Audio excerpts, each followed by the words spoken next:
أشهد أن لا إله إلا الله وحده لا شريك له وأشهد أن محمدا عبده ورسوله أما بعد فأعوذ بالله من الشيطان الرجيم بسم الله الرحمن الرحيم الحمد لله رب العالمين الرحمن الرحيم مالك يوم الدين إياك نعبد وإياك نستعين اهدنا الصراط المستقيم صراط الذين أنعمت عليهم غير المغضوب عليهم ولا الضالين.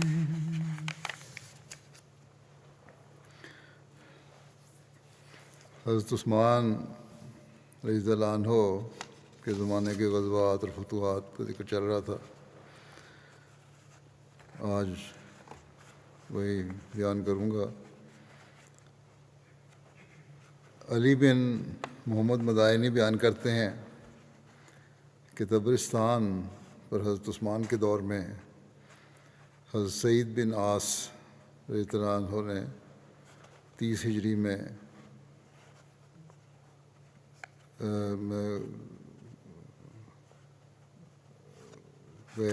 وہاں لڑائی ہوئی اور وہاں قلعہ فتح کیا.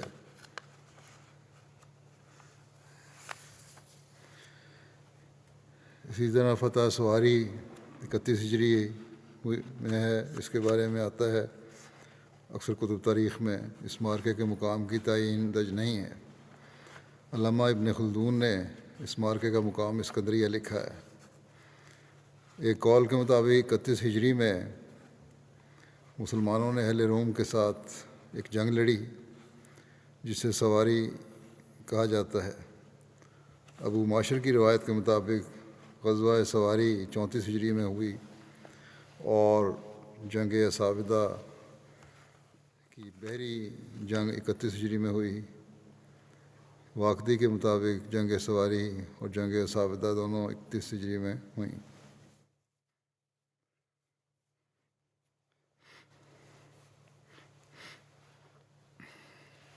جب حضرت عبداللہ بن سعد بن ابی سرح نے فرنگیوں یعنی فرینچ اور بربریوں کو افریقیہ اور اندلس میں شکست دے دی تو رومی بڑے سے اخفا ہوئے اور سب مل کر قسطنطین بن ہرقل کے پاس جمع ہوئے اور مسلمانوں کے مقابلے میں ایسی فوج لے کر نکلے جس کی آغاز اسلام سے اب تک کوئی مثال نہیں دیکھی گئی تھی. یہ لشکر 500 بحری جہازوں پر مشتمل تھا جو مسلمانوں سے مقابلے کے لیے نکلا. امیر معاویہ نے حضرت عبداللہ بن سعد بن ابی سرح کو بحری بیڑے کا امیر مقرر کیا. جب دونوں لشکر آمنے سامنے ہوئے تو سخت مقابلہ ہوا. بالآخر اللہ تعالیٰ کی نصرت سے مسلمانوں کو فتح نصیب ہوئی اور قسطنطین اور اس کا باقی ماندہ لشکر بھاگ کھڑا ہوا. فتح آرمینیا 31 ہجری میں ہوئی. واقدی کے قول کے مطابق 31 ہجری میں حبیب بن مسلمہ فہری کے ہاتھ پر آرمینیا فتح ہوا. فتح خراسان 31 ہجری میں حضرت عبداللہ بن عامر خراسان کی طرف روانہ ہوئے اور انہوں نے ابرا شہر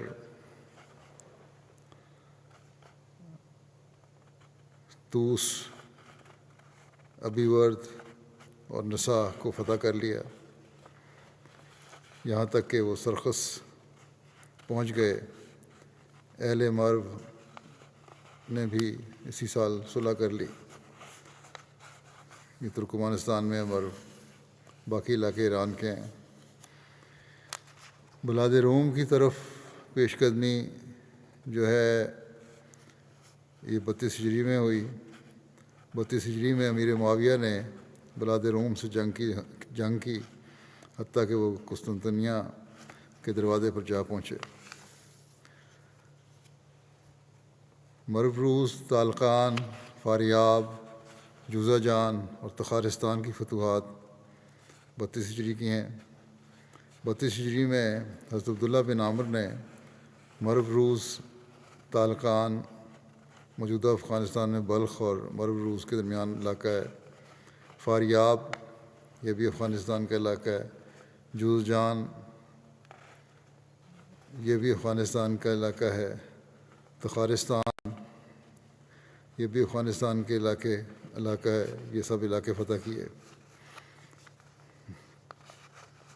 ابو الاشب سعدی اپنے والد سے روایت کرتے ہیں کہ عنف بن قیس کی اہل مرو روز، تالقان، فاریاب اور جوزہ جان سے رات کی تاریکی تک جنگ جاری رہی حتیٰ کہ اللہ تعالیٰ نے دشمن کو شکست سے دوچار کیا۔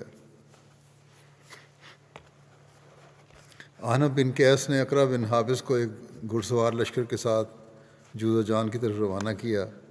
اقرا کو اس باقی ماندہ لشکر کی طرف بھیجا گیا تھا جسے عنف شکست دے چکا تھا۔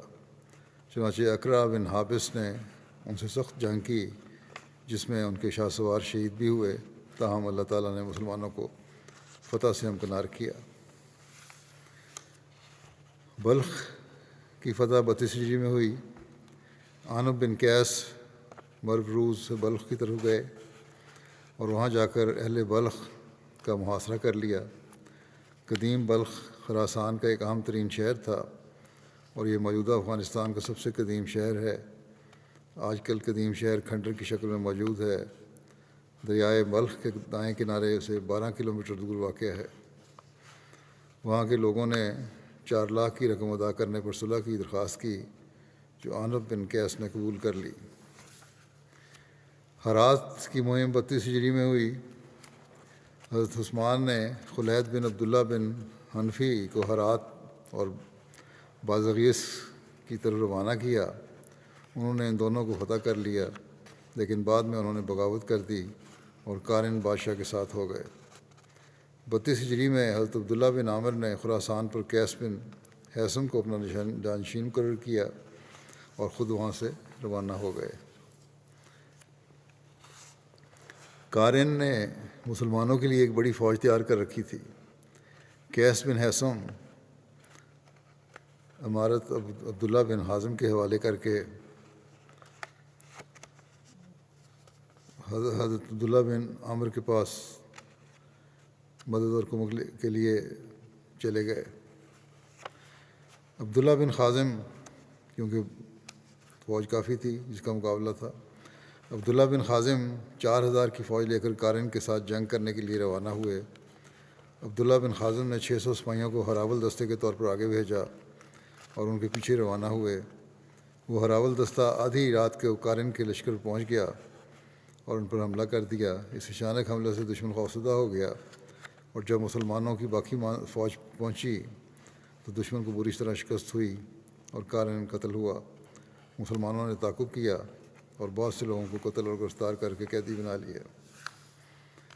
حضرت عثمان کے دور میں برصغیر پاک و ہند میں اسلام پہنچ گیا۔ امام یوسف کتاب الخراج میں امام زہری کے حوالے سے لکھتے ہیں کہ مصر اور شام حضرت عمر کے زمانے میں فتح ہوئے اور افریقیہ اور خراسان اور سندھ کا کچھ علاقہ حضرت عثمان کے دور میں فتح ہوا۔ برصغیر میں اسلام کی آمد کے متعلق ایک روایت یوں ملتی ہے، حضرت عثمان کے عہد میں حضرت عبداللہ بن عامر کو فوج کا ایک دستہ دے کر مکران اور سندھ کی طرف بھیجا گیا۔ فتوحات مکران میں انہوں نے خوب بہادری کے جوہر دکھائے۔ بعد ازاں اس نوا کے مفتوحہ علاقوں کی امارت ان کے سپرد ہوئی۔ حضرت مجاشع بن مسعود سلمی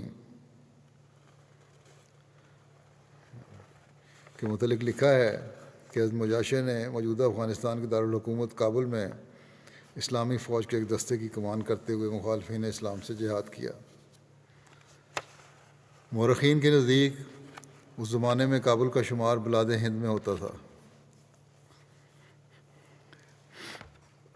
حضرت مجاشع نے حضرت عثمان کے دور خلافت میں پاکستان کے صوبہ بلوچستان میں مخالفین اسلام سے جنگ کی اور اس سے ملحقہ علاقے سجستان پر علم لہرایا۔ اس کے بعد مسلمانوں نے بر صغیر کے ان علاقوں میں سکونت اختیار کر لی اور انہیں اپنا وطن قرار دے دیا تھا۔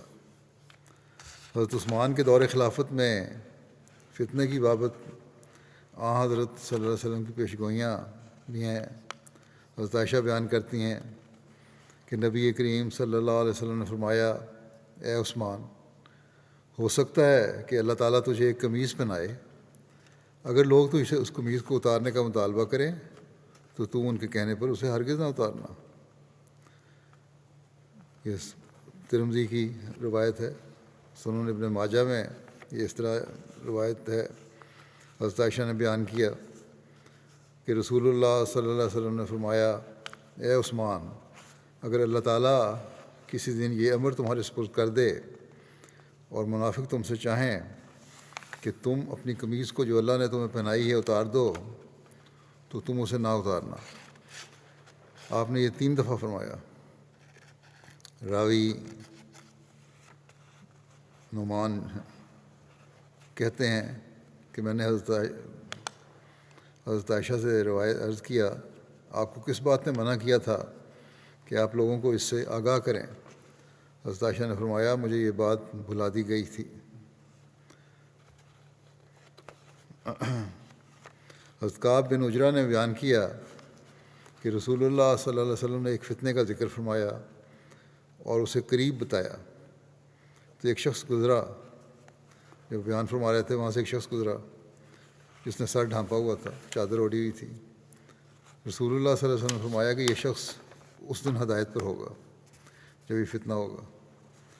تو راوی کہتے ہیں میں نے چھلانگ لگائی اور میں نے اس شخص کو پکڑا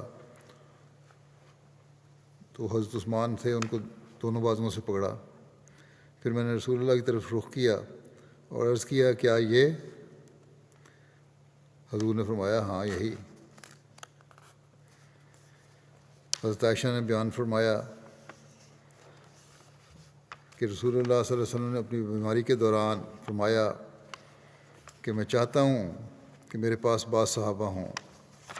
ہم نے عرض کیا، یا رسول اللہ، کیا ہم آپ کی خدمت میں ابوبکر کو نہ بلا لیں؟ آپ خاموش رہے۔ پھر ہم نے کہا، کیا ہم آپ کی خدمت میں عمر کو نہ بلا لیں؟ آپ خاموش رہے۔ پھر ہم نے کہا، کیا ہم آپ کی خدمت میں عثمان کو نہ بلا لیں؟ آپ نے فرمایا، ہاں۔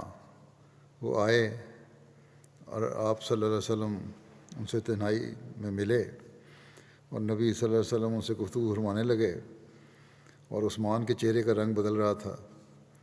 کیس کہتے ہیں، مجھ سے ابو سہلہ جو حضرت عثمان کے آزاد کردہ غلام تھے، انہوں نے بیان کیا کہ حضرت عثمان بن عفان نے یوم الدار کے موقع پر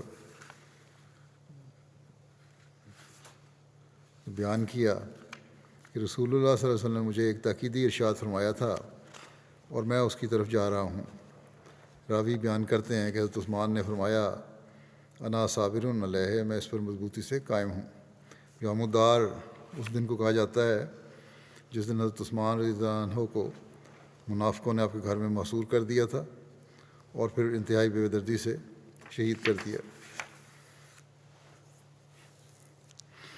حضرت عثمان کے دور خلافت میں اختلافات کا آغاز اور اس کی وجوہات کے بارے میں حضرت مسلم موعود رضی اللہ عنہ نے بڑی تفصیل سے بیان فرمایا ہے۔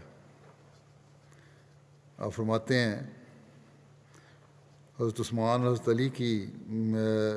علی جو ہیں، یہ دونوں بزرگ اسلام کے اولین فدائیوں میں سے ہیں اور ان کے ساتھی بھی اسلام کے بہترین ثمرات میں سے ہیں۔ ان کی دیانت اور ان کے تقویٰ پر الزام کا آنا در حقیقت اسلام کی طرف آر کا منسوب ہونا ہے۔ اور جو مسلمان بھی سچے دل سے اس حقیقت پر غور کرے گا اس کو اس نتیجے پر پہنچنا پڑے گا کہ ان لوگوں کا وجود در حقیقت تمام قسم کی دھڑے بندیوں سے عرفہ اور بالا ہے، اور یہ بات بے دلیل نہیں بلکہ تاریخ کے اوراق اس شخص کے لیے جو آنکھ کھول کر ان پر نظر ڈالتا ہے اس امر پر شاہد ہیں۔ جہاں تک میری تحقیق ہے، ان بزرگوں اور ان کے دوستوں کے متعلق جو کچھ بیان کیا جاتا ہے وہ اسلام کے دشمنوں کی کارروائی ہے، اور گو صحابہ کے بعد مسلمان کہلانے والوں نے بھی اپنی نفسانیت کے ماتحت ان بزرگوں میں سے ایک یا دوسرے پر اتہام لگائے ہیں، لیکن باوجود اس کے صداقت ہمیشہ بلند و بالا رہی ہے، اور حقیقت کبھی پردہ خفا کے نیچے نہیں پہنچی۔ حضرت مسلم بیان کرتے ہیں جو حضرت عثمان کے خلاف جو فتنہ اٹھا تھا اس کے بارے میں بیان کرتے ہوئے فرماتے ہیں کہ سوال یہ ہے کہ یہ فتنہ کہاں سے پیدا ہوا۔ اس کا باعث بعض لوگوں نے حضرت عثمان کو قرار دیا ہے اور بعض نے حضرت علی کو۔ بعض کہتے ہیں کہ حضرت عثمان نے بعض بدعتیں شروع کر دی تھیں جن سے مسلمانوں میں جوش پیدا ہو گیا تھا۔ بعض کہتے ہیں کہ حضرت علی نے خلافت کے لیے خفیہ کوشش شروع کر دی تھی اور حضرت عثمان کے خلاف مخالفت پیدا کر کے انہیں قتل قرار دیا تھا تاکہ خود خلیفہ بن جائیں۔ مسلم فرماتے ہیں لیکن یہ دونوں باتیں غلط ہیں۔ نہ حضرت عثمان نے کوئی بدعت جاری کی اور نہ حضرت علی نے خود خلیفہ بننے کے لیے انہیں قتل کرایا یا ان کے قتل کے منصوبے میں شریک ہوئے، بلکہ اس فتنے کی اور ہی وجوہات تھیں۔ حضرت عثمان اور حضرت علی کا دامن اس قسم کے الزامات سے پاک ہے، بالکل پاک ہے۔ وہ نہایت مقدس انسان تھے۔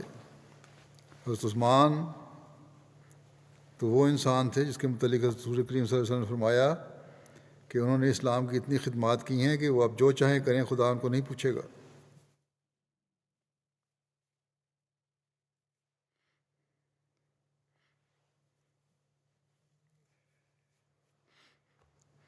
یہ ترمذی کی روایت ہے۔ مسلم فرماتے ہیں اس کا یہ مطلب نہیں تھا کہ خود خواہ وہ اسلام سے ہی برگشتہ ہو جائیں تو بھی مواخذہ نہیں ہوگا، بلکہ یہ تھا مطلب اس کا کہ ان میں اتنی خوبیاں پیدا ہو گئی تھیں اور وہ نیکی میں اس قدر ترقی کر گئے تھے کہ یہ ممکن ہی نہیں رہا تھا کہ ان کا کوئی فعل اللہ تعالیٰ کے احکام کے خلاف ہو۔ بس حضرت عثمان ایسے انسان نہ تھے کہ وہ کوئی خلاف شریعت بات جاری کرتے، اور نہ حضرت علی ایسے انسان تھے کہ خلافت کے لیے خفیہ منصوبے کرتے۔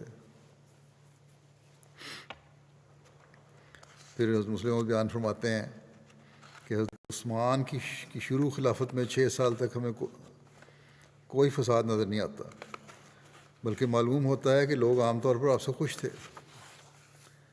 بلکہ تاریخ سے معلوم ہوتا ہے کہ اس عرصے میں وہ حضرت عمر سے بھی زیادہ لوگوں کو محبوب تھے، یعنی حضرت عثمان حضرت عمر سے بھی زیادہ لوگوں کو محبوب تھے۔ صرف محبوب ہی نہ تھے بلکہ لوگوں کے دلوں میں آپ کا رعب بھی تھا، جیسا کہ اس وقت کا شاعر اس عمر کی شعروں میں اشارت دیتا ہے اور کہتا ہے کہ اے فاسقو، عثمان کی حکومت میں لوگوں کا مال لوٹ کر نہ کھاؤ، کیونکہ ابن عفان وہ ہے جس کا تجربہ تم لوگ کر چکے ہو۔ وہ لٹیروں کو قرآن کے احکام کے متحد قتل کرتا ہے اور ہمیشہ سے اس قرآن کریم کے احکامات کی حفاظت کرنے والا اور لوگوں کے اعضاء و جوارح پر اس کے احکام جاری کرنے والا ہے۔ لیکن 6 سال کے بعد 7ویں سال میں ہمیں ایک تاریخ نظر آتی ہے۔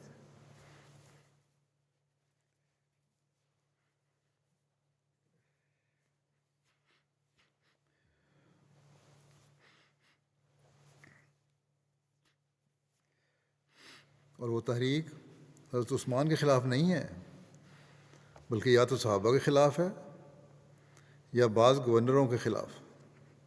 چنانچہ طبری بیان کرتا ہے کہ لوگوں کے حقوق کا حضرت عثمان پورا خیال رکھتے تھے، مگر وہ لوگ جن کو اسلام میں سبقت اور قدامت حاصل نہ تھی۔ وہ سابقین اور قدیم مسلمانوں کے برابر نہ تو مجالس میں عزت پاتے اور نہ حکومت میں ان کو ان کے برابر حصہ ملتا، اور نہ مال میں ان کے برابر کا حق ہوتا تھا۔ اس پر کچھ مدت کے بعد بعض لوگ اس تفصیل پر گرفت کرنے لگے اور اسے ظلم قرار دینے لگے، مگر یہ لوگ عامۃ المسلمین سے ڈرتے بھی تھے، اور اس خوف سے کہ لوگ ان کی مخالفت کریں گے اپنے خیالات کو ظاہر نہ کرتے تھے، بلکہ انہوں نے یہ طریقہ اختیار کیا ہوا تھا کہ خفیہ خفیہ صحابہ کے خلاف لوگوں میں جوش پھیلاتے تھے، اور جب کوئی ناواقف مسلمان یا کوئی بدوی غلام آزاد شدہ مل جاتا تو اس کے سامنے اپنی شکایات کا دفتر کھول بیٹھتے تھے، اور اپنی ناواقفیت کی وجہ سے یا خود اپنے لیے حصول جاہ کی غرض سے کچھ لوگ ان کے ساتھ مل جاتے۔ ہوتے ہوتے یہ گروہ تعداد میں زیادہ ہونے لگا اور اس کی ایک بڑی تعداد ہو گئی۔ مسلم فرماتے ہیں کہ جب کوئی فتنہ پیدا ہونا ہوتا ہے تو اس کے اسباب بھی غیر معمولی طور پر جمع ہونے لگتے ہیں۔ ادھر تو بعض حاسد طبائع میں صحابہ کے خلاف جوش پیدا ہونا شروع ہوا، ادھر وہ اسلامی جوش جو ابتداءً ہر ایک مذہب تبدیل کرنے والے کے دل میں ہوتا ہے، ان نو مسلموں کے دلوں سے کم ہونے لگا، جن کو نہ رسول کریم صلی اللہ علیہ وسلم کی صحبت ملی تھی اور نہ آپ کی صحبت یافتہ لوگوں کے پاس زیادہ بیٹھنے کا موقع ملا تھا، بلکہ اسلام کے قبول کرتے ہی انہوں نے خیال کر لیا تھا کہ وہ سب کچھ سیکھ گئے ہیں۔ جوش اسلام کے کم ہوتے ہی وہ تصرف جو ان کے دلوں پر اسلام کو تھا کم ہو گیا، اور وہ پھر ان معاصی میں خوشی محسوس کرنے لگے جن میں وہ اسلام لانے سے پہلے مبتلا تھے۔ ان کے جرائم پر ان کو سزا ملی تو بجائے اصلاح کے سزا دینے والوں کو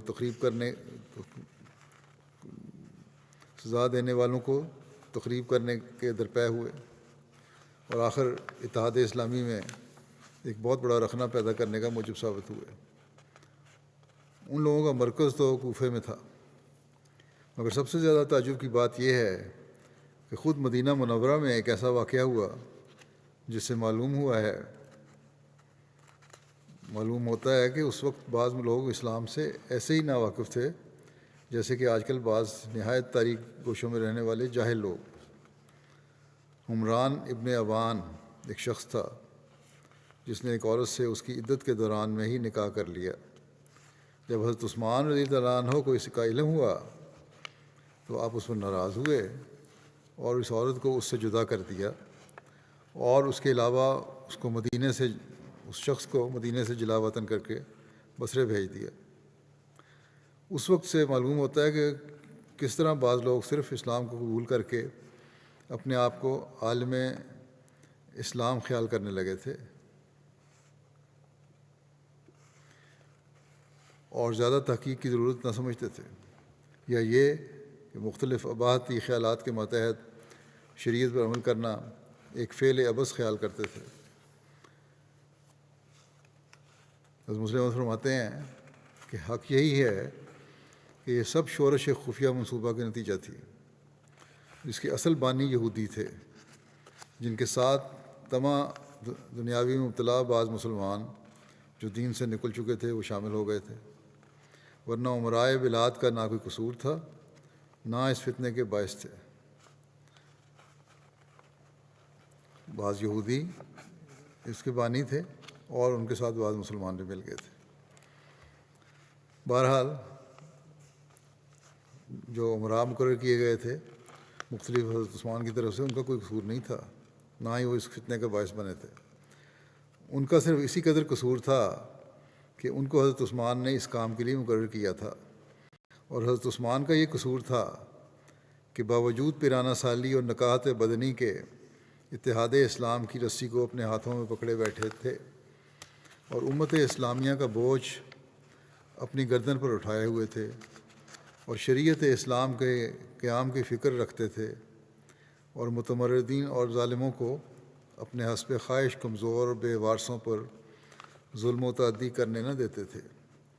چنانچہ اس امر کی تصدیق اس واقعے سے بھی ہوتی ہے کہ کوفے میں انہی فساد چاہنے والوں کی ایک مجلس بیٹھی اور اس میں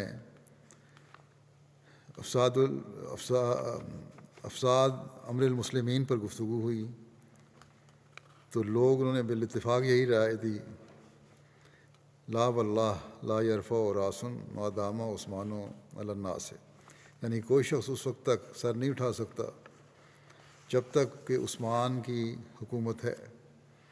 عثمان ہی کا ایک وجود تھا جو سرکشی سے باز رکھے ہوئے تھا، اس کا درمیان سے ہٹانا آزادی سے اپنی مرادیں پوری کرنے کے لیے ضروری تھا۔ اس فتنے کا ذکر کرتے ہوئے مزید بیان فرماتے ہیں حضرت مسلم موعود کہ آپ نے ان مفسدوں کو بھی بلوایا اور حضرت صلی اللہ علیہ وسلم کے صحابہ کو بھی جمع کیا۔ جب سب لوگ جمع ہو گئے تو آپ نے ان لوگوں کا سب حال سنایا، اور وہ دونوں مخبر بھی بطور گواہ کھڑے ہوئے اور گواہی دی جنہوں نے خبریں حضرت عثمان کو پہنچائی تھیں کہ مفسدین کیا فساد پھیلانے کی کوشش کر رہے ہیں۔ اس پر سب صحابہ نے فتویٰ دیا کہ ان لوگوں کو قتل کر دیجئے، یہ جو مفسدین ہیں جو اصلاح کے نام پر فساد پھیلا رہے ہیں، ان کو قتل کر دیجئے، کیونکہ رسول کریم صلی اللہ علیہ وسلم نے فرمایا ہے کہ جو شخص ایسے وقت میں کہ ایک امام موجود ہو اپنی اطاعت یا کسی اور کی اطاعت کے لیے لوگوں کو بلاوے، اس پر خدا کی لعنت ہو، تم ایسے شخص کو قتل کر دو خواہ کوئی ہو۔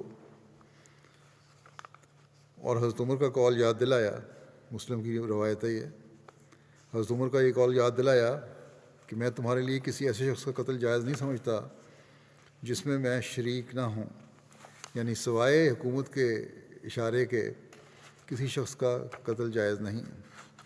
حضرت عثمان نے صحابہ کا یہ فتویٰ سن کر فرمایا کہ نہیں، ہم ان کو معاف کریں گے اور ان کے عذروں کو قبول کریں گے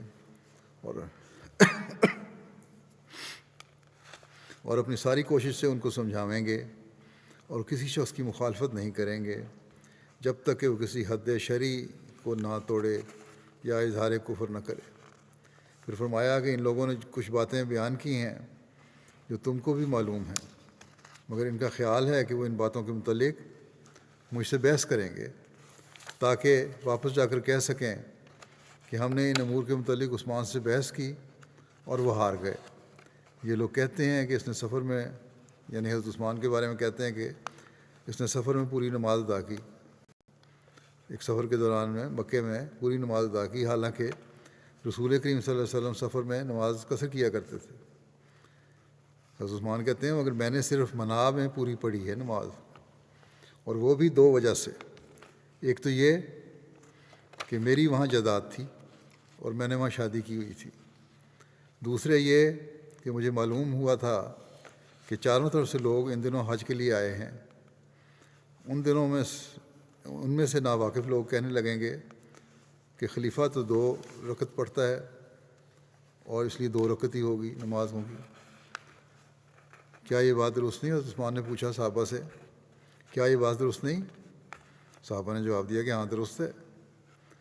پھر حضرت عثمان نے فرمایا، دوسرا الزام یہ لگاتے ہیں کہ میں نے رکھ مقرر کرنے کی بدعت جاری کی ہے، حالانکہ یہ الزام غلط ہے، رکھ مجھ سے پہلے مقرر کی گئی تھی، حضرت عمر نے اس کی ابتدا کی تھی، اور میں نے صرف صدقہ کے اونٹوں کی زیادتی پر اس کو وسیع کیا تھا، جو سرکاری چراگاہ تھی جہاں جانور رکھے جاتے تھے ان کو وسیع کیا تھا، اور پھر رکھ میں جو زمین لگائی گئی ہے وہ کسی کا مال نہیں ہے اور یہ سرکاری زمین تھی، اور میرا اس میں کوئی فائدہ بھی نہیں ہے، میرے تو صرف 2 اونٹ ہیں، حالانکہ جب میں خلیفہ منتخب ہوا تھا اس وقت میں سب عرب سے زیادہ مالدار تھا۔ تو عثمان نے کہا اس وقت میرے پاس صرف 2 اونٹ ہیں اور میں سب سے زیادہ مالدار تھا جب خلیفہ منتخب ہوا ہوں، اب صرف 2 اونٹ ہیں جو حج کے لیے رکھے ہوئے ہیں، کیا یہ درست نہیں ہے؟ صحابہ نے عرض کیا کہ ہاں درست ہے۔ پھر حضرت عثمان نے فرمایا کہ یہ کہتے ہیں کہ نوجوانوں کو حاکم بناتا ہے، حالانکہ میں ایسے ہی لوگوں کو حاکم بناتا ہوں جو نیک صفات، نیک اطوار ہوتے ہیں، اور مجھ سے پہلے بزرگوں نے میرے مقرر کردہ والیوں سے زیادہ نوعمر لوگوں کو حاکم مقرر کیا تھا، اور رسول کریم صلی اللہ علیہ وسلم پر اسامہ بن زید کے سردار لشکر مقرر کرنے پر اس سے زیادہ اعتراض کیے گئے تھے جو اب مجھ پر کیے جاتے ہیں. کیا یہ درست نہیں؟ صحابہ نے جواب دیا کہ ہاں درست ہے. یہ لوگوں کے سامنے تو پھر حضرت عثمان نے فرمایا کہ یہ لوگوں کے سامنے عیب تو بیان کرتے ہیں مگر اصل واقعات نہیں بیان کرتے. اور اسی طرح حضرت عثمان نے تمام اعتراضات ایک ایک کر کے بیان کیے اور ان کے جواب بیان کیے. صحابہ برابر زور دیتے کہ ان کو قتل کر دیا جائے، ان مفسدین کو، مگر حضرت عثمان نے ان کی یہ بات نہ مانی اور ان کو چھوڑ دیا. طبری کہتا ہے کہ اب المسلمون الا قتلہم و ابا الا ترکہم، کہ یعنی باقی سب مسلمان تو ان لوگوں کے قتل کے سوا کسی بات پر راضی نہ ہوتے تھے، مگر حضرت عثمان سزا دینے پر کسی طرح راضی نہ ہوتے تھے. اس واقعے سے معلوم ہوتا ہے کہ مفسد لوگ کس کس قسم کے فریب اور دھوکے سے کام کرتے تھے. اور اس زمانے میں جب کہ پریس اور سامان سفر کا وہ انتظام نہ تھا جو آج کل ہے، کیسا آسان تھا کہ یہ لوگ ناواقف لوگوں کو گمراہ کر دیں. اصل میں ان لوگوں کے پاس کوئی معقول وجہ فساد کی نہیں تھی، نہ حق ان کے ساتھ تھا نہ یہ حق کے ساتھ تھے. ان کی تمام کارروائیوں کا دار و مدار جھوٹ اور باطل پر تھا، اور صرف حضرت عثمان کا رحم ان کو بچائے ہوئے تھا، ورنہ مسلمان ان کو ٹکڑے ٹکڑے کر دیتے. وہ کبھی برداشت نہیں کر سکتے تھے کہ وہ امن و امان، یعنی صحابہ یہ برداشت نہیں کر سکتے تھے اور پرانے مسلمان جو تھے کہ وہ امن و امان جو انہوں نے اپنی جانیں قربان کر کے حاصل کیا تھا چند شریروں کی شرارتوں سے اس طرح جاتا رہے.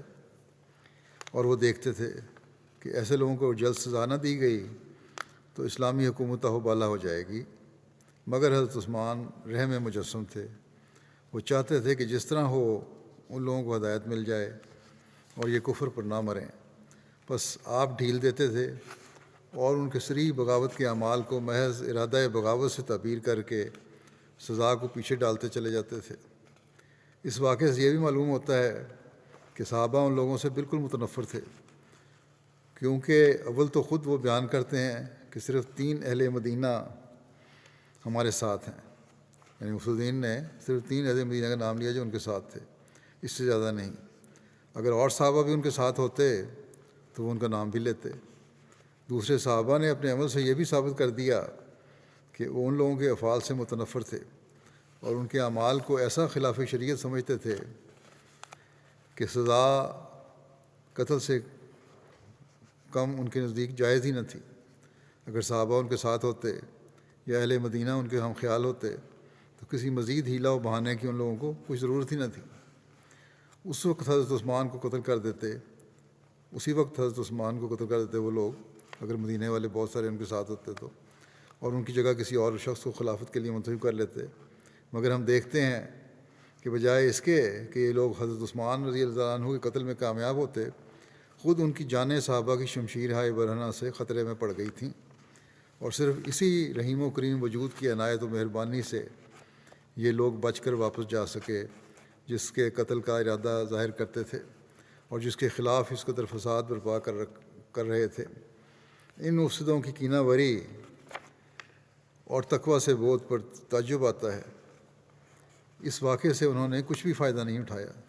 ان کے ایک ایک اعتراض کا خوب جواب دیا گیا اور سب الزام غلط اور بے بنیاد ثابت کر دیے گئے. حضرت عثمان کا رحم و کرم انہوں نے دیکھا اور ہر ایک شخص کی جان اس پر گواہی دے رہی تھی کہ اس شخص کا مثیل اس وقت دنیا کے پردے پر نہیں مل سکتا، اتنا رحم کرنے والا. مگر بجائے اس کے کہ اپنے گناہوں سے توبہ کرتے، جفاؤں پر پشیمان ہوتے، اپنی غلطیوں پر نادم ہوتے، اپنی شرارتوں سے رجوع کرتے، یہ لوگ غیظ و غضب کی آگ میں اور بھی زیادہ جلنے لگے اور اپنے لاجواب ہونے کو اپنی ذلت اور حضرت عثمان کے عفو اور اپنے حسن تدبیر کا نتیجہ سمجھتے ہوئے آئندہ کے لیے اپنی بقیہ تجویز کے پورے کرنے کی تدبیر سوچتے ہوئے یہ لوگ واپس چلے گئے. یہ سلسلہ ابھی جاری ہے، آئندہ انشاءاللہ ہوگا. اس وقت میں کچھ مرحومین کا ذکر کرنا چاہتا ہوں، جن کی وفات ہوئی ہے. ان میں سے سب سے پہلے تو ایک شہید ہیں عبد القادر صاحب، بشیر احمد صاحب بازید خیل پشاور کے. ان کو 11 فروری کو شہید کیا گیا تھا. اور ان کا تفصیلات کے مطابق عبد القادر صاحب اپنے چچا مرحوم ڈاکٹر منظور احمد صاحب کے کلینک واقع بازید خیل پشاور پر کام کرتے تھے. شہید مرحوم دیگر رواب جماعت کے ہمراہ جو کلینک پر موجود تھے ایک کمرے میں نماز ظہر کے لیے جمع تھے کہ مریضوں کی سائڈ سے کمرے کی بیل ہوئی، جس پر عبد القادر صاحب نے دروازہ کھولا تو مریض کے روپ میں وہاں موجود لڑکے نے ان پر فائرنگ کر دی، جس سے وہ شدید زخمی ہو گئے. سینے میں 2 گولیاں لگیں. فوری طور پر ہسپتال لے جایا گیا، جہاں زخموں کی تاب نہ لاتے ہوئے عبد القادر صاحب شہید ہو گئے. انا للہ و انا الیہ راجعون. شہید مرحوم کی عمر 65 سال تھی. بہرحال پولیس نے پکڑ لیا، یا لوگوں نے پکڑ کے پولیس کے سپرد کر دیا قاتل کو. شہید مرحوم کی فیملی کو دیگر احمدی فیملیز کے ہمراہ عرصے سے شدید مخالفانہ حالات کا سامنا تھا.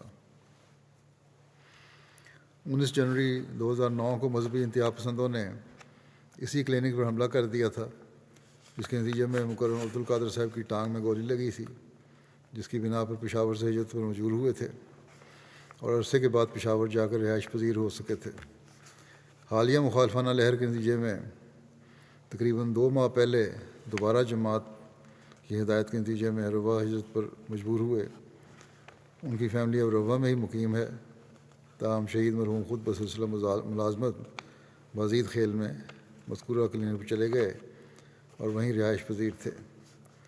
شہید مرحوم کے خاندان میں احمدیت کا نفوذ ان کے دادا مکرم نظام الدین احمد کے ذریعے ہوا، جنہوں نے خلافت اولیٰ کے دور میں بیعت کی کر کے احمدیت میں شمولیت کی سعادت پائی.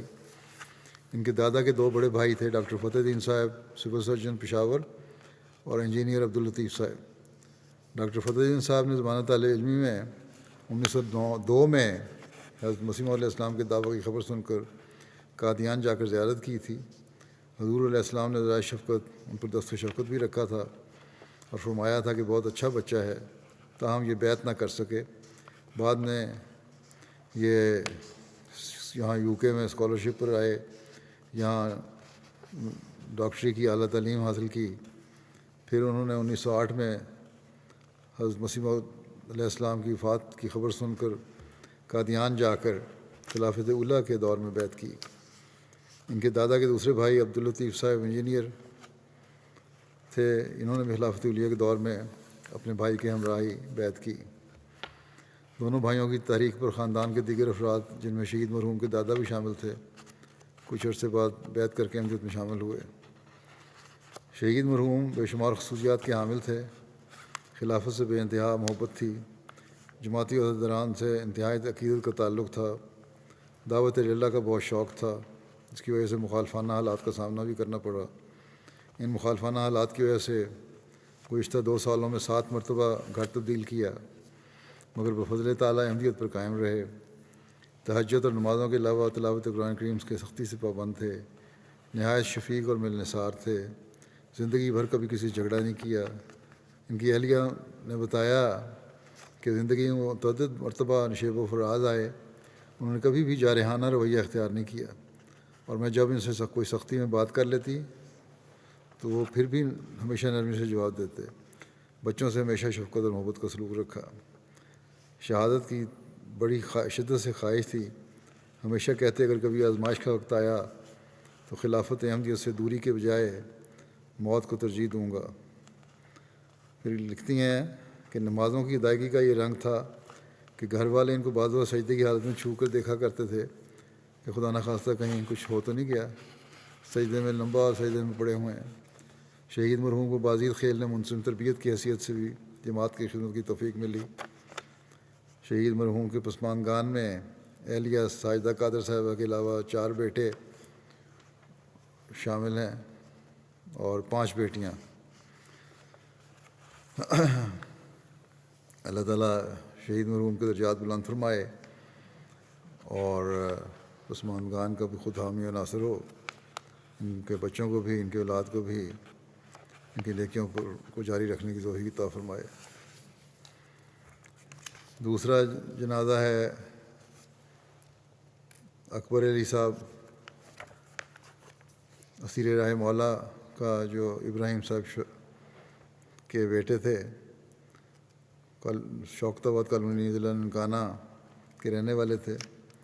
ان کی 16 فروری کو وفات ہوئی ہے۔ اکبر علی صاحب اسیر راہ مولا شیخ پورہ جیل میں 16 فروری 2021 کو بوجہ ہارٹ اٹیک وفات پا گئے۔ انا للہ و انا الیہ راجعون۔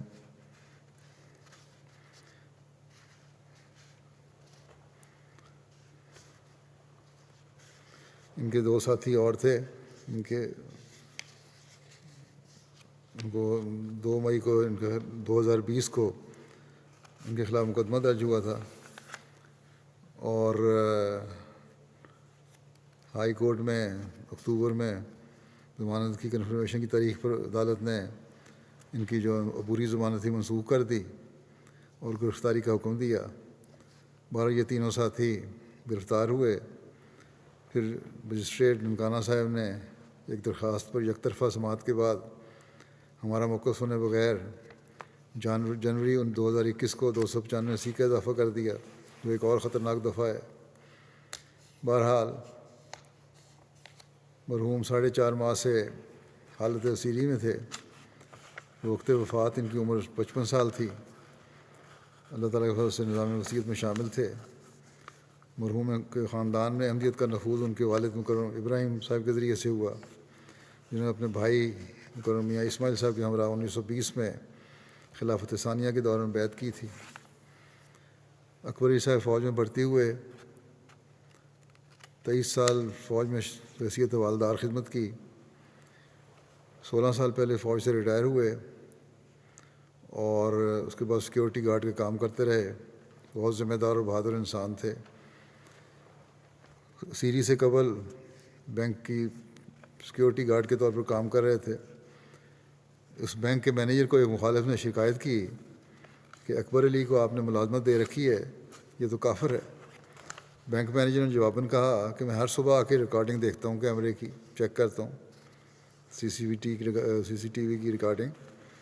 اکبر علی کو رات کو نفل ادا کرتے ہیں، تلاوت کرتے ہیں، رمضان کے روزے رکھتے ہیں، یہ شخص کافر کیسے ہو سکتا ہے؟ مرحوم کو بڑا کوئی جرأت مند مینیجر تھا۔ بہرحال مرحوم کو بحیثیت صدر جماعت 6 سال خدمت کی توفیق ملی۔ اسیری سے قبل بحیثیت سیکرٹری مال خدمت کی توفیق پا رہے تھے۔ غریبوں کے ہمدرد، مہمان نوازی کے علاوہ خاندان کے سب افراد سے باہمی محبت کا تعلق تھا۔ دعوت اللہ کا بہت شوق تھا۔ ہمیشہ مدلل انداز میں بات کرتے، جس کی وجہ سے مخالفانہ حالات کا سامنا رہا۔ سیکیورٹی گارڈ کی ملازمت بھی مخالفت کی وجہ سے چھوڑنا پڑی۔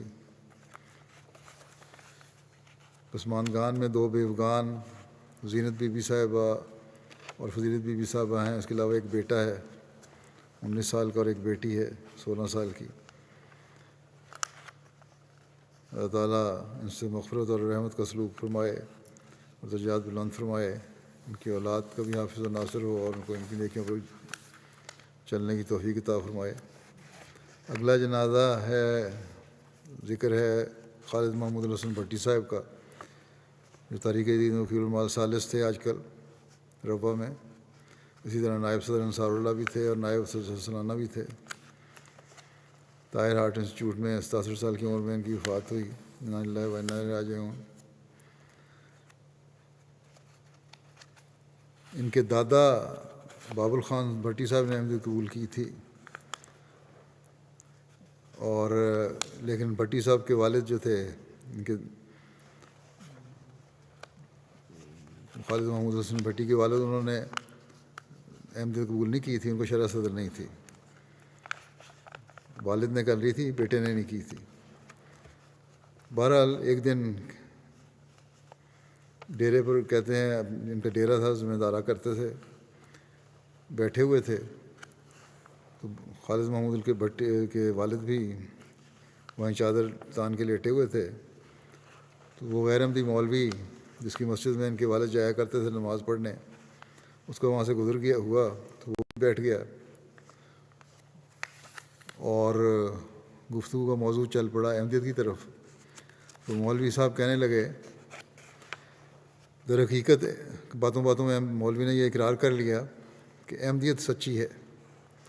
اس پر ان کے والد نے فوراً اپنے منہ سے چادر اٹھائی اور اٹھ کے بیٹھ کر کہا کہ اگر احمدیت سچی ہے تو ہمیں گناہ کیوں کرتے ہو؟ پھر اب جو تم نے مجھے گمراہ کیا کہ احمدیت جھوٹی ہے اور اس کو قبول نہ کرو اور اپنے والد کے پیچھے نہ چل پڑو، تو بہرحال کہتے ہیں اب سن لو، پھر جدھر سچائی ہے تو آج سے میں بھی ادھر ہی ہوں۔ پھر انہوں نے جا کر حضرت مسلم موعود کے ہاتھ پر بیعت کر لی۔ بھٹی صاحب نے، خالد محمود الحسن بھٹی صاحب نے پنجاب یونیورسٹی سے بی اے کے بعد 1978 میں پولیٹیکل سائنس میں اور 1980 میں ایم اے میں ہسٹری میں ایم اے کیا۔ پھر گورنمنٹ سروس کی 2 سال بطور لیکچرر گورنمنٹ سروس کی، پھر 2 سال کے بعد استعفیٰ دیا۔ 1982 میں اپنی زندگی وقف کر دی۔ مختلف حیثیتوں سے قریباً 38 سال تک جماعت کی خدمت کی توفیق ملی۔ 1982 میں ان کا تقرر وکالت تعمیل و تنفیذ میں ہوا تھا۔ پھر آپ نائب وکیل بھی رہے، پھر وکیل الدیوان مقرر ہوئے، پھر آپ وکیل المال ثالث تھے۔ پھر Indonesia, Singapore, Burma, Sri Lanka, Nepal, Uganda وغیرہ کے دورہ جات کرنے کی بھی ان کو توفیق ملی۔ جہاں بھی دوروں پہ جاتے تھے بڑی گہرائی سے جا کے سارے جائزے لیتے تھے اور ان کی رہنمائی کرتے تھے، اور ان جماعتوں میں جہاں یہ گئے ہیں، خاص طور پر برما میں اور سری لنکا میں، تو بہت کچھ انہوں نے سیکھا ہے جماعتوں نے، اور اس کا اقرار بھی کرتے ہیں وہاں کے لوگ۔ کئی مجھے خط لکھ رہے ہیں کہ ہم نے بہت کچھ سیکھا اور نظام کے بارے میں صحیح آگاہی بھٹی صاحب نے ہمیں دی، اور خلافت سے تعلق کو جوڑنے میں بہت کردار ادا کیا۔ پھر اسی طرح خدام الاحمدیہ کی مجلسی مرکزی عاملہ اور انصار اللہ کی مرکزی عاملہ میں بھی، اور مختلف کمیٹیوں کے ممبر بھی رہے، قضاء بورڈ کے ممبر بھی رہے۔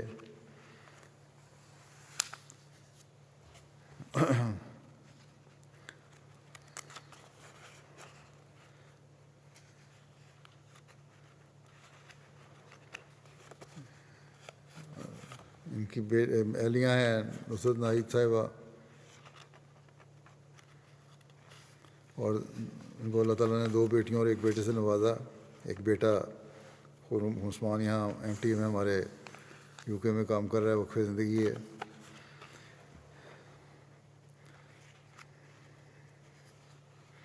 اس کی اہلیہ صاحبہ کہتی ہیں کہ ایم اے پولیٹیکل سائنس کرنے کے بعد اپنے والد سے انہوں نے کہا کہ میں ایم اے ہسٹری بھی کرنا چاہتا ہوں، تو انہوں نے کہا کہ جتنا مرضی چاہے پڑھ لو، لیکن یاد رکھو کہ اگر نوکری کرنی ہے تو پھر جماعت کی کرنا۔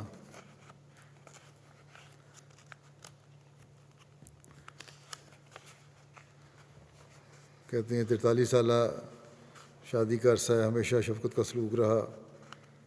ہمیشہ جب بھی دوروں سے واپس آتے واقعات سناتے کہ اللہ تعالیٰ نے کس طرح پیار کا سلوک کیا ان کے ساتھ۔ بچوں کے لیے شفیق باپ تھے، ہر بچے کی خواہش پوری کرنے کی کوشش کرتے، جائز خواہش۔ ان کی بڑی بیٹی ڈاکٹر سائمہ کہتی ہیں کہ میں نے ویزا اپلائی کیا تھا، 2 دفعہ ریجیکٹ ہو گیا تھا، تیسری دفعہ پھر میں نے اپلائی کیا تو بھٹی صاحب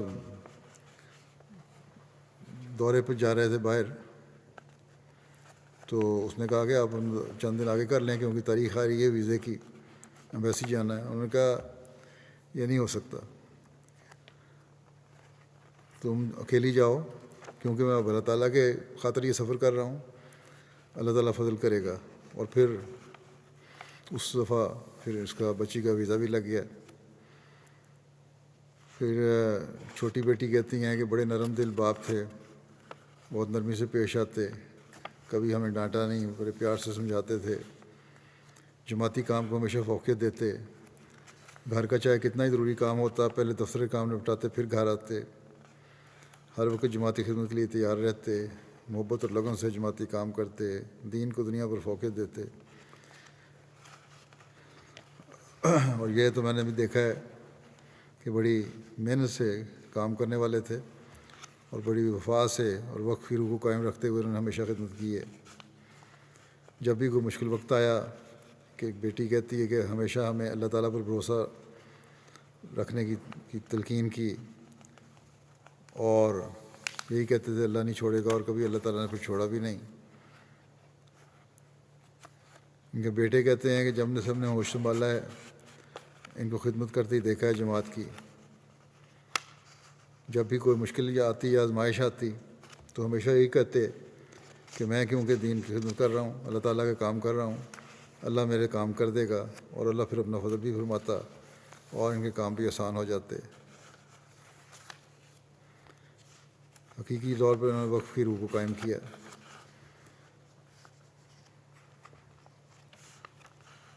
لیکن ساتھ ہی یہ بھی کہتا ہے کہ جماعتی مصروفیات کے باوجود گھر کے تمام فرائض میں کبھی کوتاہی نہیں کی، ہر ایک چیز کی مکمل دیکھ بھال خود کیا کرتے تھے۔ لئی قابل صاحب ہیں مشیر قانونی تحریک جدید میں، کہتے ہیں 38 سال سے ان کے ساتھ ہوں، جماعتی روایات کے امین اور ان کا پاس رکھنے والے تھے۔ بہت سی خوبیوں میں سے ایک یہ بھی ان کی خوبی تھی کہ بڑی باریکی سے جماعتی اموال کی حفاظت کرنا بھی بہت ضروری سمجھتے تھے۔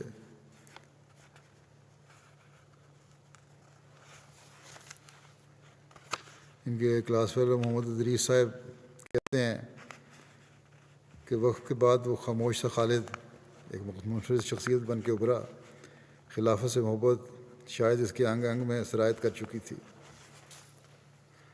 خلیفہ وقت کی اطاعت اس کا اوڑھنا بچھونا بن گئی تھی، ہر وقت دینی خدمت میں محو رہنا اس کی مرغوب غذا بن چکی تھی۔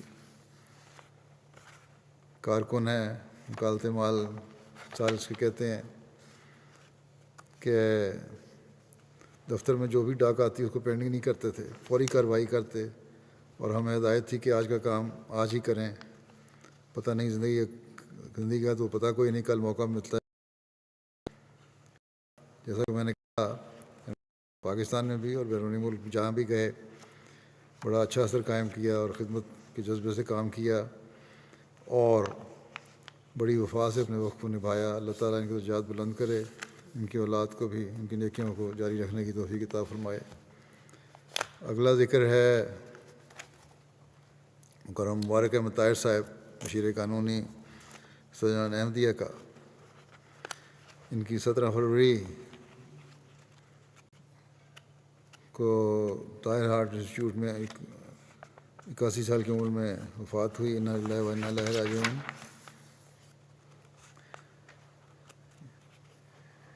ان کے ہاں خاندان میں احمدیت ان کے والد محترم صوفی غلام محمد صاحب کے ذریعے 1927 میں آئی تھی۔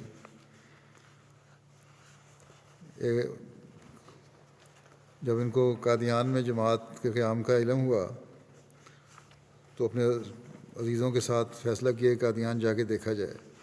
چنانچہ 1926 میں سندھ سے تھرپارکر سے جلسے میں قادیان میں شامل ہونے کے لیے گئے اور حضرت مسلم ماؤد اور جماعت سے بڑے متاثر ہوئے، لیکن بیعت نہیں کی۔ اگلے سال پھر انہوں نے ارادہ کیا لیکن باقی دوستوں نے انکار کر دیا۔ بہرحال یہ اگلے سال جب گئے 1927 میں تو وہاں جا کے جلسہ سنا اور اس کے بعد بیعت کر لی۔ اس وقت ان کی عمر 28 سال تھی۔ ان کا گاؤں جو ہے کٹر اہل حدیث تھا، بڑی مخالفت ہوئی۔ سسرال والوں نے ان کی بیوی کو یہ کہہ کر واپس بلا لیا کہ یہ کافر ہو گیا ہے، لیکن بہرحال کچھ عرصے بعد بیوی نے کہا کہ میں نے دیکھ لیا اس کو، تو کافر ہونے کے بعد تو پہلے سے زیادہ مسلمان ہے ہو گیا تھا یہ، تو واپس آ گئی۔ اور میں نہیں سمجھتی کوئی وجہ ہو اسے علیحدہ رہنے کی۔ بہرحال پورے گاؤں نے اس فیملی کا بائیکاٹ کر دیا، یہاں تک کہ گاؤں میں کنواں تھا پانی لینے کے لیے، اس کو کنویں پہ پانی بند کر دیا۔ کئی میل دور جا کر پانی لانا پڑتا تھا۔ کہتے ہیں کچھ ہفتے گزرے تھے کہ وہ گاؤں والوں کو کنویں کا پانی خشک ہو گیا، اور پھر گاؤں والوں کو خیال آیا، انہوں نے کہا کہ ہم نے صوفی صاحب کا پانی بند کیا تھا اس لیے ہمارے گاؤں کا پانی بند ہو گیا۔ اس کے بعد دوبارہ کنواں تیار کرنے لگے تو ان کے پاس آئے کہ آپ چندہ ڈالیں سب سے پہلے اپنا، کیونکہ آپ پیسے ڈالیں گے اس میں تو کنواں سے پانی بھی نکلے گا اور جاری بھی رہے گا۔ بہرحال رشتہ داروں نے احمدیت قبول تو نہیں کی، لیکن اس کے بعد واقعہ کے بعد مخالفت بند کر دی ان کی اہلیہ راشدہ پروین صاحبہ کہتی ہیں ان کی اہلیہ راشدہ پروین صاحب ہیں اور ان کو اللہ تعالیٰ نے 4 بیٹوں اور 2 بیٹیوں سے نوازا. ایک بیٹے حافظ اعجاز احمد طاہر یہیں اسلام آباد میں ہیں، مربی سلسلہ جامعہ میں پڑھاتے ہیں، جامعہ احمدیہ یو کے میں. دوسرے بیٹے ناصر احمد طاہر وقف زندگی ہے، ریویو ریلیجنز کینیڈا میں کام کر رہے ہیں. مکرم مبارک طاہر صاحب نے بھی 1968 میں ایم اے اکنامکس کیا، پھر 1969 میں LLB کی ڈگری حاصل کی، اور جنوری 1970 ان کا وقف منظور ہوا. پھر ان کو وکالت اولیاء میں بطور LLB اور ایم اے کرنے کے بعد وکالت اولیاء میں بطور محرر درجہ اول ان کا تقرر ہوا. پھر ان کو 5 فروری 1971 کو بطور ٹیچر یوگنڈا بھجوا دیا گیا. 1976 میں ان کو پھر 1972 میں ان کی واپسی ہوئی وہاں سے. پھر وکالت مال ثانی میں کچھ کام کی توفیق ملی. پھر حضرت خلیفہ مسیح ثالث نے 1976 میں آپ کو لاہور میں مختلف وکلاء کے ساتھ انکم ٹیکس اور جائیداد کے کام کی ٹریننگ دلوائی. بار کونسل میں انرول بھی ہوئے. 1970 میں آپ کو تحریک جدید کے مشیر قانونی مقرر کیا. 1 جولائی 1983 کو خلیفہ مسیح رابع نے ان کو مشیر قانونی صدر احمدیہ بھی اس کے ساتھ مقرر فرمایا. تا وفات اسی خدمت پر مامور تھے. 50 سال سے زائد ان کا عرصہ خدمت ہے.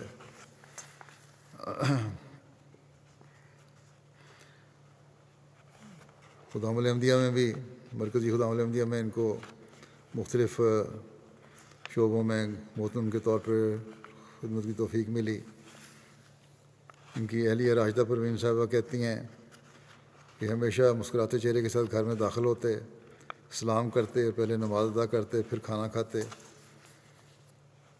سب خلفاء کے ساتھ. پھر کہتی ہیں کہ سب خلفاء کے ساتھ گزرے ہوئے واقعات کی بے پناہ یادیں تھیں.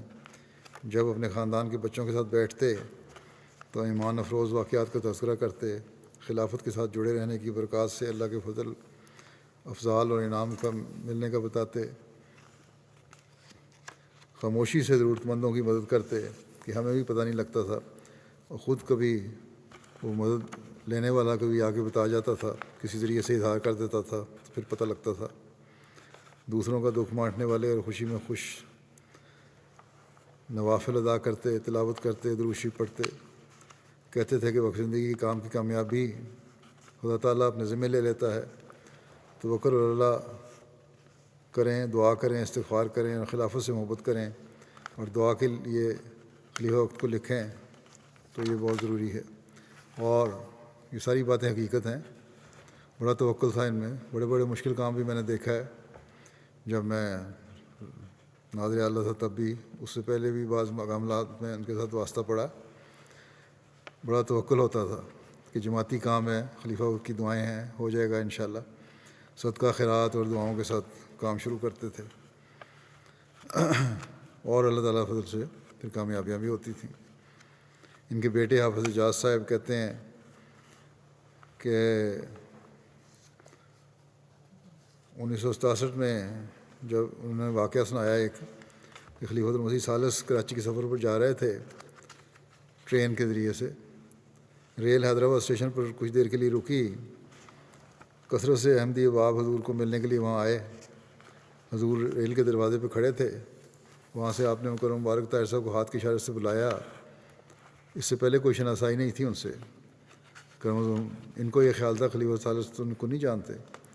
بہرحال کہتے ہیں مبارک طاہر صاحب ہجوم سے تیزی سے آگے بڑھے، حضور کی طرف آئے. جب دروازے کے قریب پہنچے تو حضور نے اپنی شیروانی کی جیب میں سے کچھ پیسے نکال کر مبارک طاہر صاحب کی جیب میں ڈال دیے اور اس کے بعد ٹرین چلی گئی. تو مبارک صاحب کہا کرتے تھے کہ حضرت خلیفہ مسیح ثالث نے جو پیسے میری جیب میں ڈالے تھے ان کی برکت سے ہمیشہ میری جیب بھری رہی. اور یہ حقیقت بھی ہے. کہ اللہ تعالیٰ نے ان کی جیب کو بھرا رکھا اور غیر معمولی طریقے سے ان کو بعض آمدنیاں ہوتی رہیں، اور اسی طرح انہوں نے اس پہ خرچ بھی کیا، غریبوں پر اور جماعت پر بہت خرچ کرتے تھے۔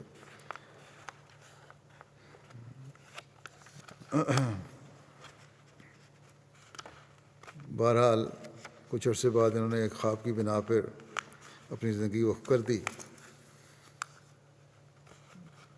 جب زندگی وقف کر دی تو ان کا رشتہ ہو چکا تھا، نکاح بھی ہو چکا تھا، تو ان کی اہلیہ، یہ حیدرآباد میں تھے، تو رشتہ دار خاتون ان کی اہلیہ کو علاج کروانے کے لیے لے کے آئیں۔ ان کو بھی بتایا کہ ڈاکٹر کے پاس جانا ہے۔ وہاں سے جب ٹرین سے اترے تو اس خاتون نے، رشتہ دار خاتون نے کہا کہ سنا تو انہیں وقف کر دیا ہے، تو وقف والے کو تو کھانے کے پیسے بھی نہیں ہوتے۔ مبارک صاحب نے فوراً کہا کہ ابھی نکاح ہوا ہے، رخصتی تو نہیں ہوئی، آپ اپنی بیٹی کو اپنے گھر لے جائیں اگر آپ کو اتنا ہی شک ہے، اور ناراض ہو کے وہاں سے چلے گئے۔ بہرحال انہوں نے غیرت رکھی، اور اللہ تعالیٰ نے بھی غیرت رکھی کہ وقف میں رہتے ہوئے ان کو بے شمار نوازا، مالی لحاظ سے بڑی کشائش تھی۔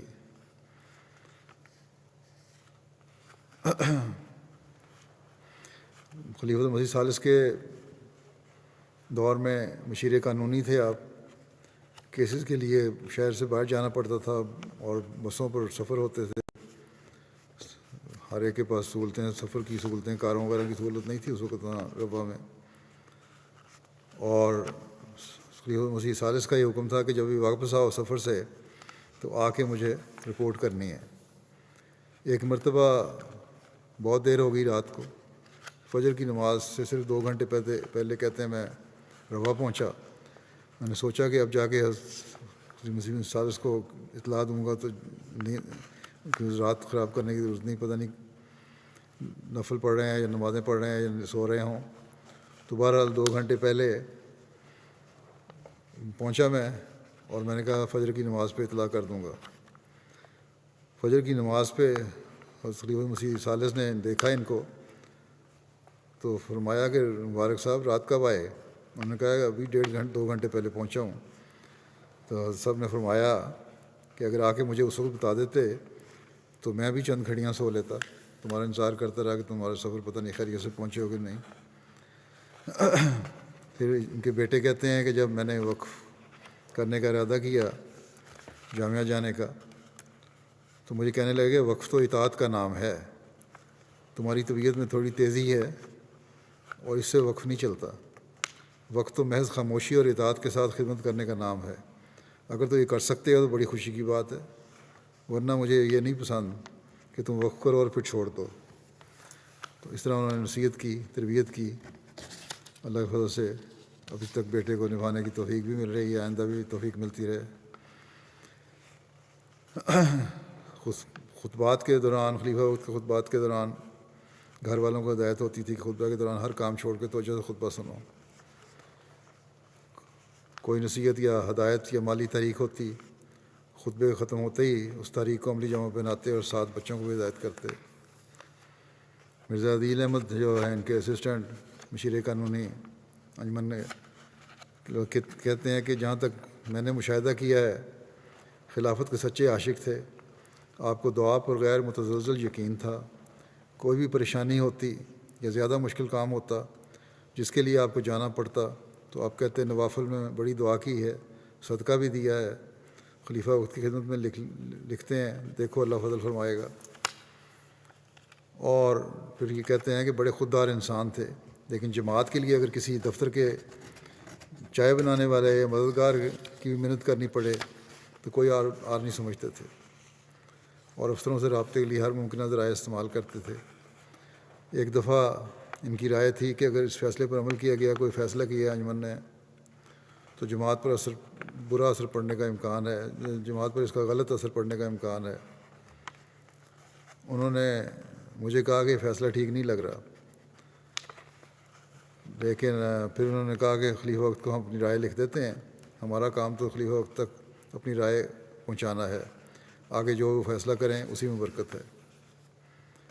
ڈاکٹر سلطان البشر کہتے ہیں کہ تعلقات افسروں سے بنانے آتے تھے، ہمیشہ ان تعلقات کو سلسلے کے مفاد کے لیے استعمال کیا، مشکل سے مشکل حالات میں بھی ان کے منہ پر مسکراہٹ قائم رہتی تھی۔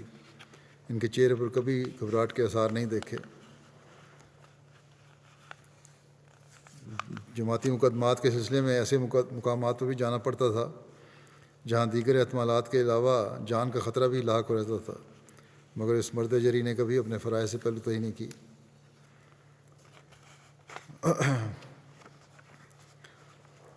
اور جیسا کہ میں نے کہا، اللہ تعالیٰ نے ان کو مالی کشائش بھی عطا فرمائی تھی۔ بانڈز بھی اللہ تعالیٰ ان کو بانڈز کے ذریعے سے بڑی مدد کرتا تھا اور بڑی بڑی رقمیں نکلتی تھیں۔ ایک دفعہ ڈاکٹر صاحب کہتے ہیں کہ شاید 50 لاکھ کا انعام نکلا، تو اس میں تقریباً 60% انہوں نے مختلف مدات میں اور غریبوں کی مدد میں ادا کر دیا۔ اور یہ تو ایک دفعہ کا واقعہ نہیں، ہمیشہ یہی تھا ان کا اصول۔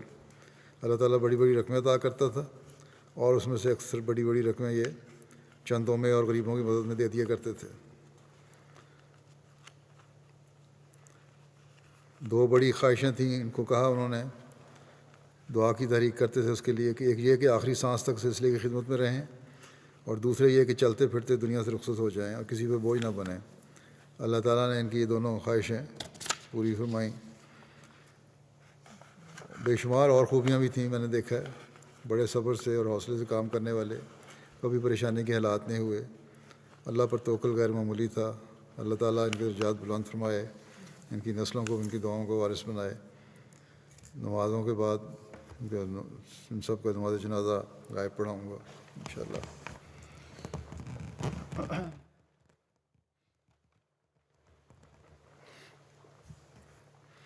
الحمد للہ نحمدہ ونستعینہ ونستغفرہ ونؤمن بہ ونتوکل علیہ ونعوذ باللہ من شرور انفسنا